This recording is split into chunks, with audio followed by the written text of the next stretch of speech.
Greetings. Welcome to our Tuesdays at 2. This is Todd Greer, Executive Director of SynerVision Leadership Foundation.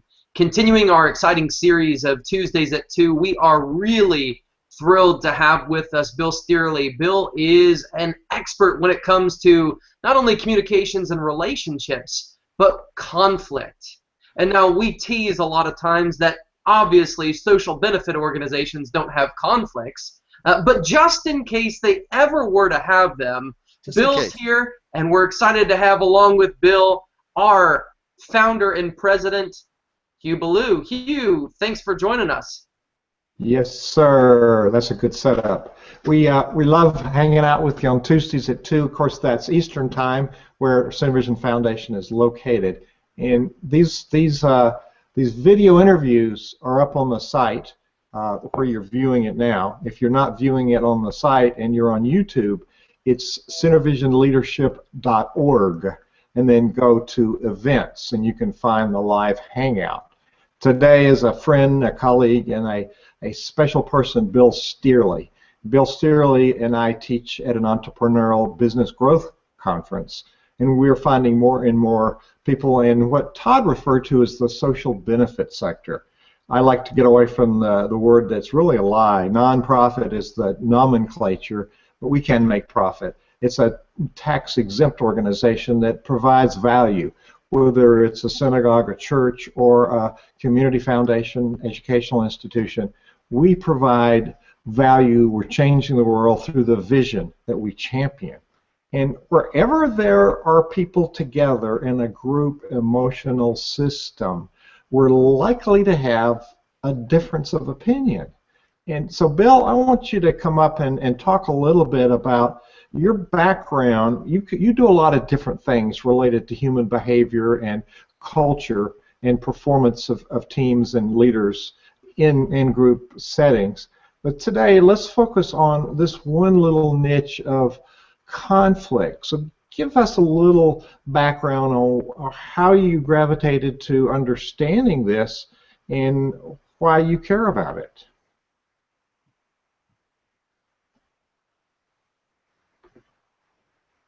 Bill, we're not hearing your microphone. We're losing, yep. We're not hearing your audio, and I'm sure what you said was really profound. Actually, I've heard Bill talk about it, but I've actually seen Bill in motion, and where he's been in the middle of situations and had a very calm presence and a very present mind, and asked very good questions when people were at a heightened level of anxiety over their apparent, maybe real difference of opinion. So, Bill, are you on with your audio? No, you're not. No, you're not. We heard you before. Something we did hear him before. Yeah, it's the cyberspace world. It sometimes is very fragile. When high tech doesn't work, it really stinks. He's smiling, so he hears me, but we don't hear you. I don't know what kind of computer you're on. We had you a minute ago, and you were like elegant sounding. You want to try to look at your settings on your computer, and Todd, we could start this over if you want. Absolutely. In the meantime, Hugh, you know, we recognize this is a reality. What's interesting is when you look at the issues surrounding conflict, conflict leads to loss of work days, tons and tons of work days when you think about conflict in organizations. When you think about loss of revenue and loss of income and loss of program funds that amount from conflict, it's such a huge and important thing, and that's why we're really excited to have Bill on with us. And sometimes we deal with this inanimate object, conflict with technology, and that's certainly an area that is a growth area. And I'm not sure if Bill has done any work in that area, but maybe that's a comfort zone that we're all working towards, is that conflict with technology. Bill, we're going to try you back. Let's see if we got anything from him. Still trying to talk. If you move your cursor around the screen, there's a mute button. He's going to come back in and try to reset. And all right. We can. Here he comes back. Let's see if it's going to boot up this time.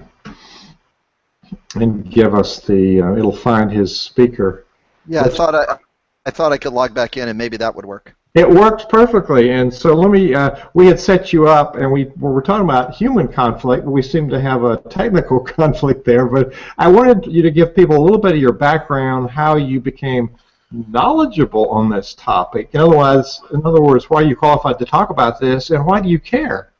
Yeah, well, I care so much about this is because over the last 23 years as a consultant, I kept running into conflict showing up in three different places.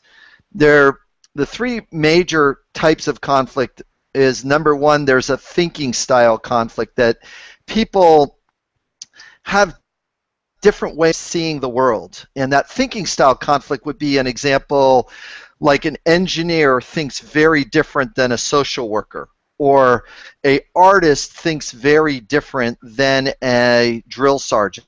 So that's called a thinking conflict. A CFO thinks different than a vice president of human resources, and a vice president of marketing thinks very different than a vice president of operations. I mean, the COO. So they're very different people, think in different ways. So that's called those are all called level 1 conflicts. They're a little bit easier to deal with. It's like, you think this way, I think this way, here it comes, tomato, tomato, potato, potato, let's call the whole thing off. So why? Because if somebody is thinking in a sequential way and is very orderly, or is going in a step-by-step way of thinking, that's very different than somebody that's more open-minded and trying to synergize and integrate and conceptualize. Those are different thinkings altogether. And so the conflict is, how do I take this idea person and mix it with this implementation person? How do I get this idea move into action? That's the way that one works. The way the other one works is, how do I get these numbers or these finances or the CFO thought to work with the different staffing that I have? I have these people doing something and I've got to pay them some money. How do I get the money and the staffing people work? So those are all level 1 conflicts. Okay? Now, as a high conflict mediator is somebody that goes into situations that there's 250 screaming people in a room. How do you get in the church. 250 people screaming in the room to start working together? Mm-hmm. So those are some of the things that I get called into, whether it's a city council, whether it's a police department, whether it's a government agency, or a business where people are screaming at each other and pretty angry about stuff, or the business is about ready to fall apart because of the executives and the things they're saying or doing, either in front of each other or apart from each other. So how do we do better in communication? And that's called a level 2 conflict. Level 2 conflicts have to do with how, when the emotions rise and the person is in a fight, flight, or freeze response and they're spitting words out into the environment, what do you say next in order for them to listen and connect to themselves or connect to the other person that's speaking? How do they do that? And that's called a needs-based conflict. That one is driven by a need. Level 3 conflicts are belief-based conflicts. My point of view is correct. Your point of view is wrong. My belief is better or more valuable than your belief. That's a level 3 conflict. So, I don't know, Hugh, you may have run into level 1 conflicts where people are not even on the same page operationally. Level 2 conflicts, there's a whole bunch of emotion in the room. Or level 3 conflicts where you've got this volcano going off, either real time with angry furiousness in the room, or the internal volcano, or called the nice dead person, shows up, and they're just using contempt and seething and ruminating, and they're just sitting in the meeting just going like, I know we're in this meeting, but I'm going to get them later. Absolutely, absolutely, and there's different styles of coming at that. Houck is an author that writes about his book, Speaking the Truth in Love. He talks about passive, aggressive, assertive, and passive-aggressive styles, and we have, especially in communities of faith or community-based organizations like a community foundation, we have a belief system which is about their vision. And certainly in the church we do. It doesn't mean everybody has the same view of that belief system. And what you pointed out, the paradigm and the dynamics in business, in my experience, seem to be magnified in a faith-based or community-based organization. Yes. So are there ways that, you mentioned communication in that description, are there ways that we as leaders do things that actually set up those complicated structures in the situation, like you described? Yeah, since you mentioned leadership, that's correct. There's different kinds of leaders and these leaders do unknowingly most of the time, set up the dynamic where that there's the disconnect that really actually shows up, and we want to talk to the leader. As a leader, we want to step in and be aware that different people have different skills and they're coming in to support the organization. How I delegate and or empower one person to do it, how I check in with the people that are going to be supporting that person is really fundamental to leadership delegation.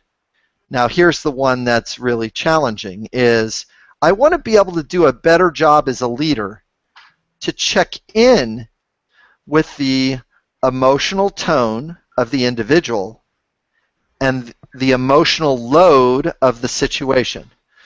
These two terms are ones that I use and that I've coined a while back, is that the emotional load of the event can be building because you're not offloading the emotion as they go. So it's going to build. So how do you catch it early? Now, the question is that first thing is that we've got to know a thing or two about emotions. That's the first thing. The first belief that I change inside the organization, in any group that I teach, is this first sentence. I have everybody in the group say this sentence back. Here it comes. There's no such thing as a good or a bad feeling. There's no such thing as a positive or negative feeling.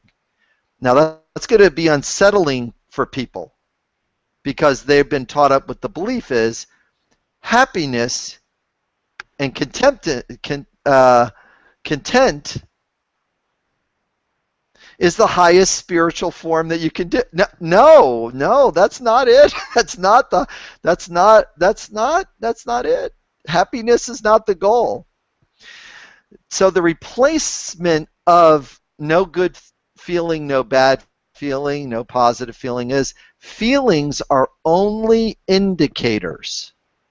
Feelings are only indicators. Very, very important lesson. Feelings are only indicators. There are 297 neuropeptides inside the body. These are called our molecules of emotion. I can scare either one of you and cause your bodies to be nervous with the following sentence. And what it would do is that are you hearing some background noise? A little crackling of moose. Okay, we're cool. We're cool. Okay, good. Thank you. So that I could scare each one of you by just saying this sentence. Hey, listen, you can't see it in the video, but I'm noticing that there is a spider dropping down right behind your head right now. It looks like it's going to get on your, looks like it's going to land on your shoulder, but I'm not really quite sure because I can't. Now, our physiology is set up to make the false sentence that I said true. Inside your body, as soon as I created the story, your hand went back up to meet your need for protection, to meet your need for safety, as well as the need for play. So Todd, that's exactly what was energizing inside your body. There's a physiology change with the words that I picked. Yeah. And the story that I told. Notice the story. So if I say, Hugh, I'm noticing right above your head there's this little square, and I see the spider web in there, and it looks like it has a bug. Is that a black widow spider? Your body cannot help but to start a little bit of anxiousness, a little bit of worried, a little bit of curiousness to see if that's true. Todd's looking at the little hole that I'm describing above your head. Now you could be looking at the hole and go like, God, he's really putting a lot of energy into this story. And that's what leaders have got to be cautious of. Not to tell a story to trigger the organization. Not to tell a story that puts spiders in their leadership, that causes the physiology to change. This is why gossip is so dangerous. But go ahead. Yes. And I bet we set that up, and we're not aware. We inadvertently create those problems sometimes, Todd. I mean, Bill.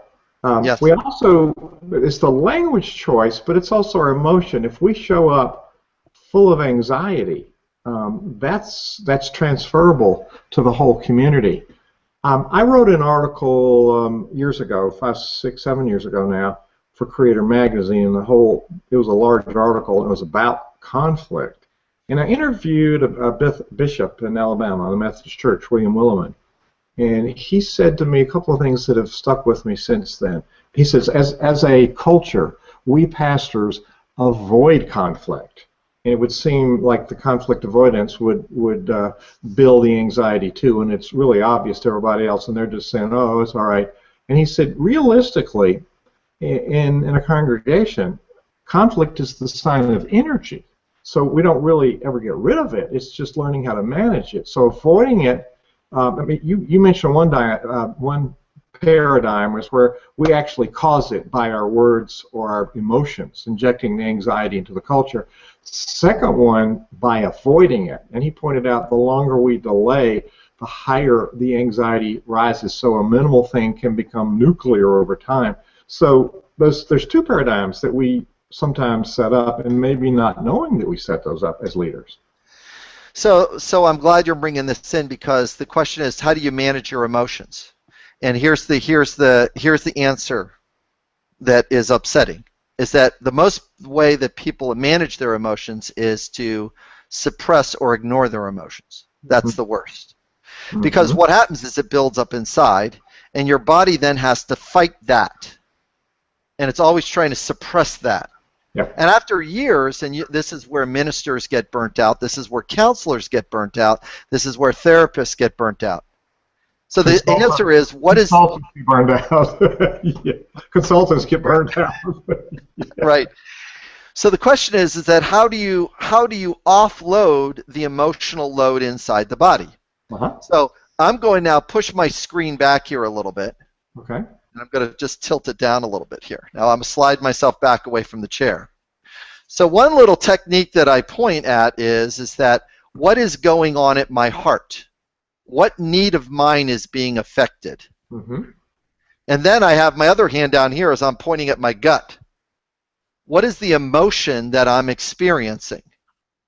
So I can be feeling anxious because my need for protection is not met with the spider story.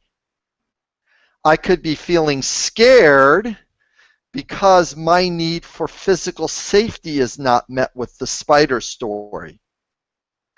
If either of you have had a traumatic experience with a spider, your brain cannot help but to time travel back to that event, bring it forward in the field of time, and cause your body to protect itself. I've had people in my workshops, when I do the spider story, cry, walk out of the room, physically get upset because they had a traumatic experience with the spider. No. But it's the same thing with word choice. It's the same thing with what we choose to say to an organization we think is leadership, we think this is leaderly, but really it triggers a response to, oh, that's exactly what my dad used to say to me, and I had to, and then I'm going to do this because my dad said it that way, and now I'm going to treat you like him. In fact, I'm going to say so all of a sudden this stuff comes by, and I'm trying to work out my own stuff while doing my job at the same time. That's so important. I'm going to go to Todd and ask for if there are any questions that are coming up. But when we come back, I want to talk about the preferential differences. A lot of people, I know you don't use this instrument, a lot of people have taken Myers-Briggs in their community and they look at introvert versus extrovert. So I want to talk about that, how we approach life as you know, you mentioned that early on. But let's check with Todd and see if, Todd, do we have any questions yet? At this point, we don't. One of the things I want to let everybody know is if you look at the left-hand side of your Google Hangout, you will see a space, a blue thought bubble that says Q&A. If you have a question at any point in time during our live Hangouts, feel free to click on that. What it'll do is it'll bring you up a window that's going to be on the right-hand side of your screen. It's going to allow you to ask questions. This is a really intriguing area, and I just want to take a moment just to plug, because it's not just something that we want to talk about in a live setting, it's something that we want to interact with further. And so this week on Thursday, during our Thursday at 4 live Q&A, we're going to be talking about conflict. We want to continue this conflict discussion as we go further, as we're engaging, and that's always available live on our website and also through the Twitter hashtag nonprofit chat. So join us for that. If you have questions and you weren't able to see this live, please let us know at that time, and we'd love to be able to continue to engage this discussion with you. Yes. Thank you for staying on that track. So, Bill Stierle also has an article in this month's Nonprofit Performance magazine. And go to nonprofitperformance.org, sign up for your copy. Bill's got a really profound article. So, Bill, let's talk about, I'm the extrovert and you're the introvert. I process out here, I think I'm brainstorming. You're the introvert. You think, well, there's no sense in talking. He's got it worked out. So we process the world differently. And I interrupted you, I'm sorry, but kind of tag on how we see the world and how we communicate, and maybe sometimes that sets up things that we're not aware of. So when we take a look at the qualities of introvert and extrovert and there's different types of introvert and extrovert, and it's a little bit of a rabbit hole. But let me get to the heart of your question that is going to help that introvert and extrovert question. And the deeper question is that how do we exchange empathy? How do we be able to use empathy as a tool to see what's going on and what's alive in the other person, as well as what's alive in us? Now, I'm using the word alive in us. How do I get alive in one person to another person? So, for example, you would be feeling curious and have a need for understanding about introverts and extroverts. I would be feeling energized because I have a need to contribute to you an answer. That is called the empathetic link between the two of us. Now, if I'm talking to an extrovert person, they're feeling excited because they have a need to be heard, or they're feeling excited because they have a need for creativity, and they're sharing these ideas in an extrovert format. The person that's listening that might be introvert might be feeling doubtful because they have a need for clarity that's not being met with all of these ideas. Or they might be feeling nervous because the extrovert has given me 7 ideas, and how am I going to implement all of those 7 ideas? Empathy is the invisible hand. Empathy is the thing that connects and binds us. The biggest problem is we don't have a very strong definition for empathy in our outside world. I'm going to give you Bill Stierle's definition for empathy, and you're going to see how this is a very sharp knife that I'm going to give you that can do a wonderful job at compassionately cutting through very violent conflicts. Here's the definition. Empathy only occurs when a feeling word and a need word are connected and agreed upon. Empathy only occurs when a feeling word and a need word are connected and agreed upon. So, as I'm watching Todd write this sentence down, he's feeling interested because his need for learning is being met. Do I have that right, Todd? Absolutely. Absolutely. Once he said yes and absolutely, empathy occurred. I'm understanding his internal world because I'm using my eyes to do what they're used for, what they're supposed to be used for. Observation only. So, Hugh, when I look at the expression on your face and I see the small smile, you really feel relieved because your need for contribution is being met to all the people listening to this hangout. When I see your hand go on your face, you're feeling contemplative because your need for understanding or your need for clarity is being met fully. Every time we change our emotion, it's telling us about a different need that's going on inside us. So, the two of you might be going like, "What? You know, wow, he is on my internal world. How is he getting in my internal world so quick?" Because I'm using my eyes as observers only, not judgers, just observers. I'm observing what's going on. And then I'm taking my best guess about what need I might be meeting inside you. It works for a gang member. It works for somebody that is screaming at me. It's the same thing. For somebody that might scream at me, it would sound like this. Could you be feeling furious because your need for being heard isn't met in this city council meeting? Yes. I now have empathy. I'm inside his world.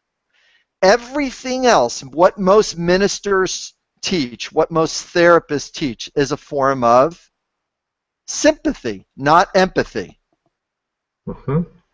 Empathy does not go far enough if you just imagine yourself in someone else's shoes. That doesn't go far enough. The person has to agree that you have the right pair of shoes on. So, Todd, say this back to me. Bill, could you be feeling energized because your need for contribution is being met on this thing? Say that back to me. Bill, could you be feeling energized because your need for giving is being met on this hangout? Yes. Yes, and there's an enthusiastic yes because you are now not just imagining yourself, putting yourself in shoes, but you're actually checking in to see if it's the right pair of shoes. If the energy is right that's inside. So if the two of you, if I'm going to challenge the two of you on this call, think of the most difficult message or the most dangerous message somebody that has said to you. Think about that message, and I'll teach you how to empathize with that message. What is somebody that's something, no matter what age the person, I'm thinking my 7-year-old right now, by the way, no matter what the age of the person, no matter how upset they were, what did they say or do? What was that difficult message? Or maybe somebody else told you a difficult message. It becomes, Bill, what would you say to a person that says this? So, what would that message be? What just came to your mind when I asked for a difficult message? And I'll show you how to be compassionate to it. I'll go ahead.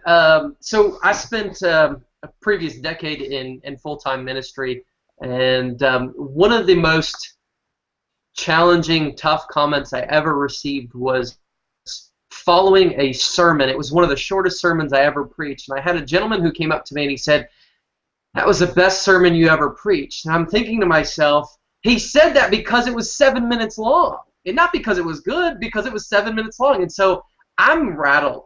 I'm annoyed. But as you talk about it, it met his needs. And so for me to empathize, his contribution was based upon the fact you're an entrepreneur, or you're an engineer. It got right to the chase. It met your needs. So now let's empathize with you first so we don't walk by the diamond that you just gave me. Okay. So Todd, I'm really hearing that you really kind of felt a little shocked and a little unsettled because it didn't really really meet your need for acknowledgement because of the longer sermons that you had given. You would like some acknowledgement for those, and you're thinking that it really didn't meet your need for recognition because you really enjoy when you put extra time in things. And this short sermon that you gave, even though it was brief and it was succinct, the comment first hit you that it didn't meet your need for like acknowledgement or recognition because of the way your body got affected. He felt energized. He felt grateful. He felt encouraged because it met his need for efficiency, maybe. It met his need for directness. It met his need for information that he could use, practicality. Mm-hmm. And he was saying, that's the best sermon. Would you like to hear the sentence that you could have used to really make your life wonderful? Sure. Ready? I'm going to have you write it down too. Here it comes. Would you be willing to tell me the sentence that made the most difference for you? If you would ask that question, Mm-hmm. you would have been able to receive his gift. But here's the word that actually triggered you. The word was best. That's the problem word, is the word best. It's funny, Bill, because the cynical side of me is ready to ask that question. So, what really stood out to you? But not the empathizing part of me. That's correct. The empathizing part you need to care for yourself. Mm-hmm. When people come up to, and Hugh, same thing for you. They say, that was wonderful, that was great, that was stupendous. Oh yeah? I can't receive that gift. Because if I receive that gift, it's too general. It'll go right to recognition, praise, self-worth. It'll escalate in my head. My head will start getting big. I'll ask that. I got to ground myself immediately. If somebody's going to give me wonderful, outstanding, I got to ask them, what was the one thing I said or did that made a difference for you, so I can receive the gift that you're giving me? I learned this lesson by this wonderful book called Punished by Rewards. That's the name of the book, by Alfie Kohn. One of the best books on how, and it's Punished by Rewards. And here's the subtitle of the book. The problem with incentive plans wait a minute. The problem with praise, incentive plans, A's, and other bribes. It's all about how our society is so interested in praising the other person as that it doesn't work. It only creates temporary compliance and creates more conflict in the future because the acknowledgement is not specific. That we're not really telling what it meant to us about what you said. Now I'm going to be him, and watch how this, Todd, watch how you're going to feel. I'm going to be that guy. Watch this. Watch how you feel. Listen, Todd, I'd really like to acknowledge your sermon because it really contributed to me, because when you said this sentence, it really touched a place inside me that met my need for understanding of a conflict that what I was going through, and how I can be different with that conflict. And I just want to let you know how much I appreciate that, and I really feel delighted about your sermon. In fact, I think it was one of the best ones you've ever given. Look at, oh my gosh, look at your, now, okay, how do you feel about the way I just said that? It's very powerful because not only does it affirm where I'm coming from, but it allows me to connect with you to understand what's going on in your head. Yeah, and that's the aliveness. Is I've got to be able to give the gift, and in our quest for an efficient language, we've become people that get stuck in head talk, judgment, criticism, label, diagnosis, blame, shame. We get stuck in this language of instead of a heart-based language. And that's a whole nother dissertation about how our language has changed over the last 8 to 10,000 years, and it's become more judgmental, more criticism, more labels, more diagnoses, and it hasn't caused us to become more compassionate. It hasn't caused us to be more connected with each other. No. It just creates more violence. All you got to do is say the wrong word at the wrong time, and somebody will punch you. I do that a lot. I don't get punched very much, but I say the wrong word at the wrong time, and I go, "Oop, let me put the toothpaste back in the tube." Alfie Kohn is K-O-H-N, and Alfie Kohn does have a few opinions, and Alfie Kohn is against the practices that we have now in formal education. His other book that I know about is about standardized testing. Yes. And he's a thought leader, and I bet you he stirs up lots of conflict and debate. I think it's healthy debate. People are talking about important topics. But what exercise, let me observe, the exercise you just did with Todd, the leadership piece that you're defining in different words is communication. And in my leadership world, communication is based on relationship. And you listened, you were carefully listening to the words, you observed how Todd was. So communication is several of those. We have several avenues that we transfer data, we transfer emotions, we transfer energy. We have this empathy thing either going on or not going on, but you listen very carefully and observe very carefully, and then you entered into a relationship conversation with Todd about the topic. And I think sometimes we're just too busy, or we're not really thinking because we got our own set of baggage, that we're not really thinking about communication as relationship, so we don't invest that much effort in it, when in fact if we paid that upfront price, it would pay dividends in the future. It's interesting that also if I go on and work with a community, a board of a nonprofit or church, and they sometimes come in with difference of opinions. Sometimes, like you, have been invited to come because there is a reigning difference of opinion with people in different camps. And part of it is there's a power differential with people who are in power, like the preacher, or whatever, or the people on the board who are the pillars of the community. There's a real and a perceived yeah, power differential. I think it's more perceived, which sometimes is more important than the facts. Mhm. And there's no permission. There's an expectation that we have to behave a certain way. So the first thing I do is I ask them to put conflict and disagreement in this right hand, and I say, this hand represents a weapon. Let's flip it over here, and we'll now call it a creative tool.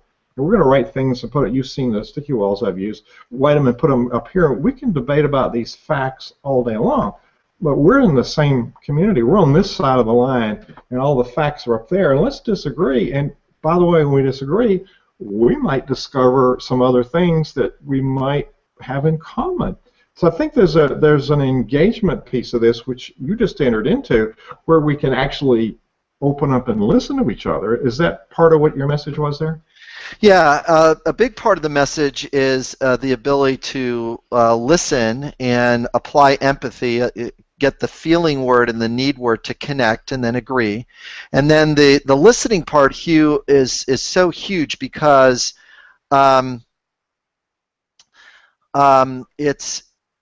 there's two parts of the equation. Number one, me speaking. And the me speaking part can be summarized into one word. Here it comes. Wait. W-A-I-T. Wait. Why am I talking? Oh, that's a quotable quote. Yes. Why am I talking? Am I talking to contribute, or am I talking from what's going on in here? What need am I really meeting? Because if it's meeting a need that is not in alignment with the other person, why am I talking? Now, all of us have ran into people that have said too many words or more words than our ears would like to hear. They've literally filled up our ears. Would you like me to share with you how to get people to shut up? Compassionately, of course. This is worth the whole hangout. This is going to be worth the whole interview. Okay. This is the quickest way to get people to be quiet. Here it comes. Somebody starts in with a story, and you could see that, oh my gosh, this is the 3rd or the 5th or the 17th time I've heard this story. And they're looping around and working their way in communication to get back to this story. Okay. The quickest way to stop people from talking is the following sentence. Hold on one moment. Let me make sure that I've heard what you've just said. Let me repeat that back so I can make sure that I've heard what you said. Every 20 to 40 words, you're allowed to do that. Hold on one second. I want to make sure I'm listening. Let me make sure I've heard. Did I hear that correctly? They will be surprised because when you repeat it back verbatim, they'll tend not to bring you that story anymore. They can't bring it again, and then check in with them. Did I hear that correctly? They'll do this. Watch. Yeah. That means I've scratched the record. You cannot go back and play the same story again because I've already heard that first part, and you and I have agreement that I've heard that first part. We're allowed as a human being because we are the shepherds of our own time. We get to choose how we spend our time. And I am not serving that person to listen to it for the 17th time. And I am clearly not serving my own life to listen to the story 17 times. So I want to save them and their life. Higher duty. And I want to save my own life and the time that I'm spending listening to it. And you want to save giving them a black eye. No, they're appreciative. No. But the repeat. In my part, what I was feeling was I've been in that situation and not know how to handle it, so the anxiety rises on my side. And that's a perfect tool. We're about 10 minutes longer than we normally do these, but the reason we're going longer is because you have such great content, and it's so relevant to this fictitious topic of conflict in the church. That we all experience, and we all wish we had some tools to deal with. So I want to wrap up in the next 5 minutes and focus on some prescriptives or preventatives. How do we as leaders have a healthy pattern so that we're going to have conflict? So how do we minimize it? And then when it comes up, you've given us some ways to the prescriptives, like the one you just gave us. But let's talk about the setup first, and then how do we not make it worse? Okay, so the quickest way, the quickest gift I can give people to deal with conflict is when somebody's upset, is to make sure that I'm asking a question that's going to help when they're upset. Here's the quickest question that can slow down the emotional train. Mm-hmm. What are you needing, and what are you requesting from me in this moment? What are you needing, and what are you requesting from me in this moment? Now, they'll have a very, very difficult time answering that question. But that's okay, because what they'll do is they'll give very valuable information next. It'll usually sound like, well, what they said and did really didn't work for the whole group, and it really didn't work for me. Here's your next sentence. So you were really needing fairness and cooperation inside the group, and you're requesting me to help you get fairness and cooperation inside the group. Is that correct? Yes.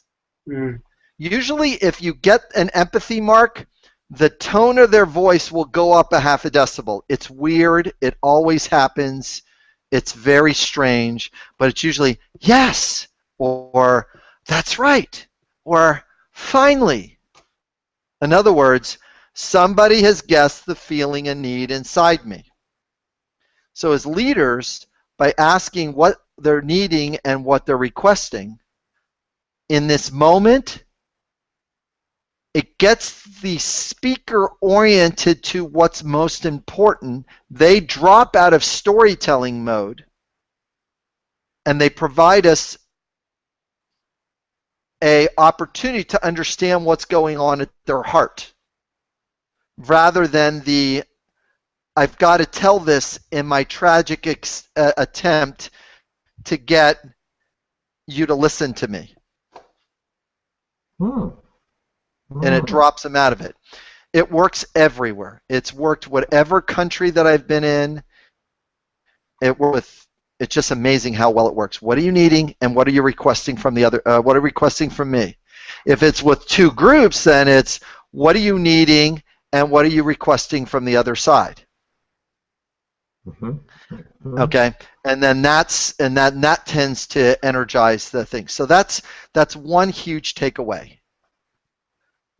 You can stop a person by talking, by repeating, and then ask that question.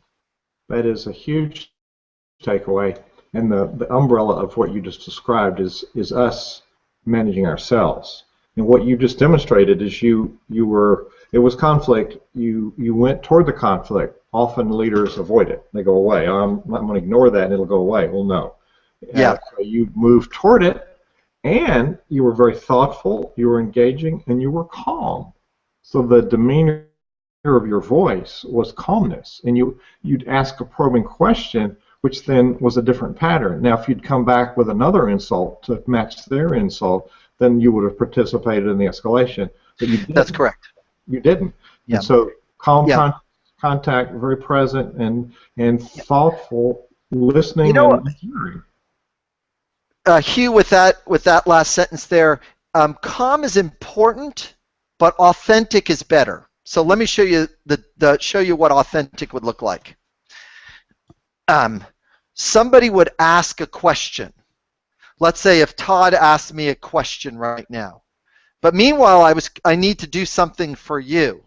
Watch how my emotion will be authentic and then match my answer. Listen, Todd, Todd asked me a question, asked me to do something. Bill, could you go and get me the TPS report? So, Todd, I'm hearing that you're requesting me to get the report. I feel torn. Right now, I need to contribute to Hugh for a second. And is it okay if I clear that up with him and then be able to contribute to you? Would that be okay? Yeah, absolutely. That would be great. Just get back to me. Okay, thanks. Now, notice I wasn't calm. I was authentic. I felt torn because I want to help you with the report, but I also want to contribute to Hugh. And I'm not saying that he's more important. I'm just saying I feel torn between two requests. And then it tends to go better. You asked for what you needed. I'm confused to have these conflicting priorities. And so you put it back into Todd's, because Todd had no way of knowing that he set up a conflict with you. Oh, I'm doing this. How's he gonna? Yeah. Yeah. But he's never going to know. Mind reading is completely overrated. You know, mind reading started when we were little children, and our parents were changing our diapers, and they didn't talk to us while they were doing it. And we thought that they could read our mind at any time that we were upset. They'd just come over and fix us. And that's really where the whole mind reading thing starts. It starts right very early when our parents don't talk to us when they're doing stuff. They just do it for us. Man, you got to tell them that you're doing things for them, that they're in relationship with you. Well, anyways, it's engaging in conversation and not caving in. Just I got to do that because Todd asked for it. There's just a whole lot of dynamic. We could spend a whole hangout on that one topic because there's so many little subroutines of what happened in that conversation. Mind reading, man, mind reading. Well, you caused a lot of problems, Bill. You've caused a lot of problems because there's such a complex topic. You've opened a lot of things for us to talk about and explore. So I'd like to invite you to come back at another time. We'll give people a chance to digest this. I'm gonna tell people about a couple of things coming up. But before that, if people send us questions, may we forward them to you and you would respond to them? Absolutely, and I do a lot of training on this. I come into various different size groups, and I have different activities and role plays to get people familiar so that they don't get stuck in fight, flight, and freeze and start shutting down and doing junky behaviors. How do you get a vibrant organization to actually make conflict safe, make conflict energizing? If you don't have in touch with anger, you can't get in touch with passion. You got to have both. You can't do that. Well, people are going to experience you. 2015, we haven't invited you yet, but you will get an invitation to be some of our live events, and people will get to see you in action. This is SynerVisionLeadership.org. This is our community for community builders. Not only do we present material, but we have places that you can have chats and dialogue about the different topics. And below this, you can find an email and send us questions. And as you just heard Bill Stierle say, he will respond to those questions. And if there are other areas in conflict you'd like to explore, we'll invite Bill back at a future date and do some more. Meanwhile, make sure to go to nonprofitperformance.org and sign up for your free copy, digital copy of Nonprofit Performance Magazine. Now, this is our end of our Tuesday at 2, Bill Stierle. Number one, we're grateful that you've been with us. And of all the things that you would say to leaders in different kinds of organizations before we say goodbye, what's the final point that you'd like to share with people, something they could savor or a challenge? What would you like to leave them with? The thing to take away is get used to bringing the concept called scary honesty. I want to be honest about the need of mine that wasn't met. And then by doing that, we can then bring bad news early. I just want the bad news early. I'd rather have the bad news first, because then I don't want to wait for it. If there's something I'm saying or doing that isn't working for you, could you please bring it to me immediately? Bring bad news early, scary honesty, I'll make it safe. If you can keep that in the front of your leadership, things will go much, much better. Absolutely great. Bill Stierle, we could talk all day, and I'm sure Todd has got a little bit of anxiety because it's been a runaway train. We've delved into this. So let's say Todd to kind of make a gracious ending to this great interview. Thank you. Absolutely. Thanks, guys. And I'm okay because I see a break coming up in 3 minutes, so we're good. As long as it's a whole number, I'm okay with things. Real quickly, you mentioned the email, and if you haven't seen it, it's info@SynerVisionLeadership.org. It's there. But we want to invite you. Bill is our gracious guest. We're thrilled to have him. Bill's been alongside Hugh and part of SynerVision for quite some time, and we're really thankful for him. You see here on the page how you can get in touch with Bill via Facebook, via Twitter, and also through his websites. Bill's doing great work. He does work not only with organizations but also with families and parenting, and runs training across not only the United States but across the globe. And so we're really thankful to have him in. We want to encourage you and remind you that on Thursday at 4 p.m. we will be having a live chat, live Q&A on conflict. We want to continue this discussion. It's obvious that we can't fit it in an hour. We did a pretty poor job trying to fit it in 35 minutes, so we're going to do much better as we try to work through that together, talking live, chatting live during that time. Again, thank you so much. We want to make sure you go and check out the magazine, nonprofitperformance.org, featuring an article by Bill Stierle, as well as Hugh, myself, and many other great contributors in the social benefit world. Thank you so much for joining us. We have been blessed by Bill being with us. Thank you, Hugh. Thank you, Bill. And have a fantastic day.